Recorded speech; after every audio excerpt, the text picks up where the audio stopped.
Samy manana ny fomba fijery nireo mpizaika manatrika izany fiaonam-be eny amin'ny CCI Vato izany. Ny avy any amin'ny faritra ihany koa nefa dia tazana fa mavitrika ary mazoto ao anatin'ny fanatanterahana azy ity, saingy manana fanahina ihany izy ireo manoloana ny fanatanterahana ity fampihavanam-pirenena ity. Arahantsika ny hevitra izy ireo.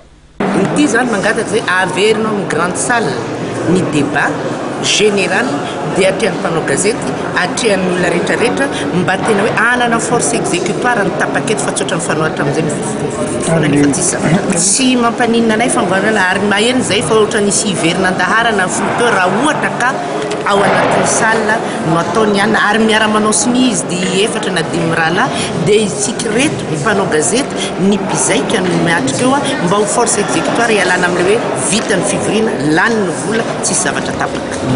Inona miantso zay misy fanahina misy fanatomombanana any, misy ohatran'ny fanampenam-bava any tsy afaka miteny malalaka ny any amin'ny salle ary efa misy zavatra ohatran'ny verrouillage mandehandeha any izay no mahatonga anay hoe mailo izahay ny hevitra izahay nandeha nidina tany amin'ny faritra nakatra ny hevitry ny vahoaka efa misy torolalana dia misy zavatra hafa indray ny torolalana tsy arahana fa zavatra hafa indray ny mandeha.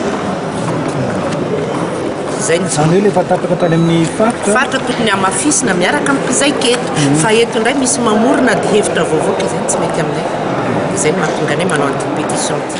Raha vao miteny ara-drazana nareo dia misy ny lohaboaran'ny malagasy hoe aleo very tsikarakaram-bola tsy zay tsikarakarapihavaana.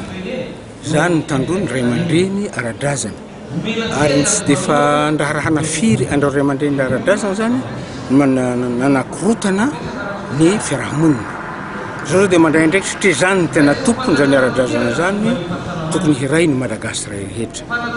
Raha ny mpanjaka zay teto merina moa na taranaky ny avy any fitovinany izy dia nilaza hoe ranomasina ny valapareko. Dikan'izay dia fihavanana ny malagasy ray mantoloko. Raha manontany ianao manahoana ny hevitrareo dia nirina izy zany dia mba tena hiray ny malagasy hifankatia ary koa ny malagasy irery ihany afaka mandamina ny tokantrano. Tena ny zarazara ny malagasy satria samy mieritreritra hanitatra ny fanjakany ka ny sasany nanitatra ny fanjakany tamin'ny alalany hoe makaloha-tanjo makavady any amin'ny hafa. Sasany indray dia ny ady ny ataony dia nanjary nisy fankatiavana teto Madagasikara zay.